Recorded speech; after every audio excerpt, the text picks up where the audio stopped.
Fala, meus queridos assombrados, tudo bem? Sejam muito bem-vindos à Estação Sobrenatural.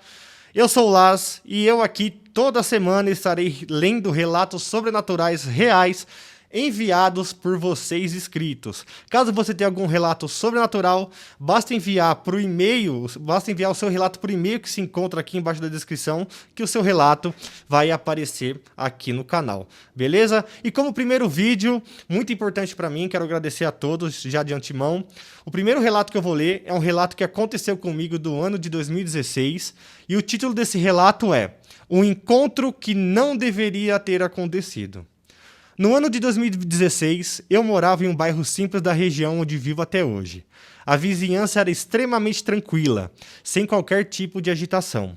À noite, quando eu saía à rua, o clima era estranho, parecia que eu estava dentro de Silent Hill. A rua ficava coberta por uma neblina densa, quase como cinzas no ar. A visibilidade não passava de 15 metros. Na casa ao lado da minha, morava um casal de idosos muito simpáticos. Para preservar a sua identidade, vou chamá-los de Sr. Carlos e Dona Rose. Os dois tinham uma rotina impressionante. Todos os dias, por volta das 5 horas da manhã, já estavam de pé, fazendo a sua caminhada matinal. Eu saía para trabalhar aproximadamente às 6h15 da manhã. E, sem exceção, sempre eu encontrava voltando da caminhada. Era impossível não admirar aquela disposição. Um casal com mais de 70 anos, cheio de energia. Enquanto eu mal conseguia manter os olhos abertos, eles estavam radiantes, sempre me cumprimentando com muita alegria e carinho. Eu trabalhava em uma transportadora. A rotina era simples, porém extremamente agitada. Todos os dias eu emitia mais de 50 notas de frete. O esgotamento mental era absurdo. Eu só pensava em chegar em casa e dormir. Com o passar do tempo, algo começou a me chamar a atenção. Eu não via mais Carlos e Rose juntos pela manhã. Aquilo era estranho. Eles sempre foram pontuais, típica mania de idosos. Certo dia, ao chegar ao trabalho, encontrei o Sr. Carlos parado no portão, observando a rua com um semblante abatido.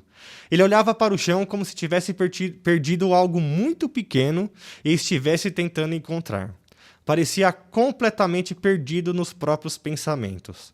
Aproximei-me e cumprimentei-o e perguntei se estava tudo bem e por que eu não via mais caminhando pela manhã. Carlos se assustou com minha abordagem, mas logo abriu um sorriso forçado. Disse que estava mais ou menos e que Dona Rose não estava bem de saúde. Por isso haviam interrompido as caminhadas matinais. Aquilo me entristeceu. Eles faziam tudo juntos. Eram verdadeiros companheiros. Voltei à minha rotina, fiquei um bom tempo sem vê-los.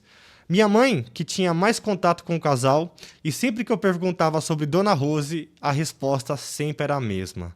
Ela está cada dia pior, meu filho. Com o passar dos meses, o estado de saúde dela se agravou de forma impressionante. O primeiro perdeu os movimentos das pernas, passando a depender de uma cadeira de rodas para se locomover. Depois precisou de ajuda total do Sr. Carlos, até nas tarefas básicas e simples. Eles nunca comentavam qual era a doença de Dona Rose. Eram extremamente reservados. Até que certo dia cheguei do trabalho mais cedo e os vi sentados na calçada, tomando sol, já que fazia meses que eu não os encontrava. O estado de Dona Rose tinha piorado muito. Ela não conseguia mais falar. Apenas me encarava com um olhar fixo, vazio, neutro, um olhar que causava um certo desconforto. Cumprimentei-os rapidamente e entrei em casa. Algum tempo depois, por causa do trabalho, acabei me mudando para um apartamento próximo dali. A localização era excelente, tinha tudo por perto. Morei lá por alguns anos e na correria do dia a dia eu acabei esquecendo completamente do Sr. Carlos e da Dona Rose. Até que um dia, já algum tempo depois, eu estava na casa da minha mãe trabalhando e esqueci meu notebook sobre a mesa da cozinha. Só percebi à noite. Liguei para ela, confirmei que o notebook estava lá e disse que buscaria na tarde seguinte. No dia seguinte, o tempo estava exatamente como sempre, nublado e com neblina. Ao chegar à rua da casa da minha mãe, vi um carro parado em frente à garagem, impedindo a minha entrada. Estacionei então o carro em frente à casa do Sr. Carlos e da Dona Rose. Quando desci do carro, vi Dona Rose na garagem, observando a rua. Sem pensar duas vezes, aproximei-me e disse: Oi, Dona Rose, tudo bem? Ela olhou para mim, sorriu, levantou-se da cadeira de rodas com certa dificuldade e veio até o portão. Segurou no gradil e respondeu: Estou sim, menino, cada dia melhor. Achei que nunca ia me recuperar do jeito que eu estava. Eu fiquei imensamente feliz. Me despedi e ela voltou para a cadeira de rodas, ainda sorrindo. Entrei na casa da minha mãe com aquela sensação boa no peito. Fui direto até o quarto dela, dei um beijo em sua testa e comentei: Que legal, né, mãe? A Dona Rosa está melhor. Minha mãe me olhou de um jeito estranho. Não era confuso, era assombroso. E ela me disse: Como assim, filho? Quando foi isso? Eu respondi naturalmente: Agora há pouco, antes de entrar aqui. Ela estava na cadeira de rodas, se levantou, veio até o portão e conversou comigo toda sorridente. Minha mãe se levantou na hora. O rosto dela ficou pálido e ela me encarou e disse: Filho, a Dona Rose morreu há mais de 2 anos. Naquele instante, entrei em estado de choque. E até hoje me pergunto se aquilo poderia ter sido fruto da minha imaginação. Mas eu sei o que eu vi. Era real. E depois daquele dia, nunca mais eu vi a Dona Rose. Gente, esse é um relato que aconteceu comigo. É até um pouco complicado de falar que eu sempre fui uma pessoa muito descrente do sobrenatural. Por mais que eu vinha de uma família espírita, de uma família com raízes espíritas, né?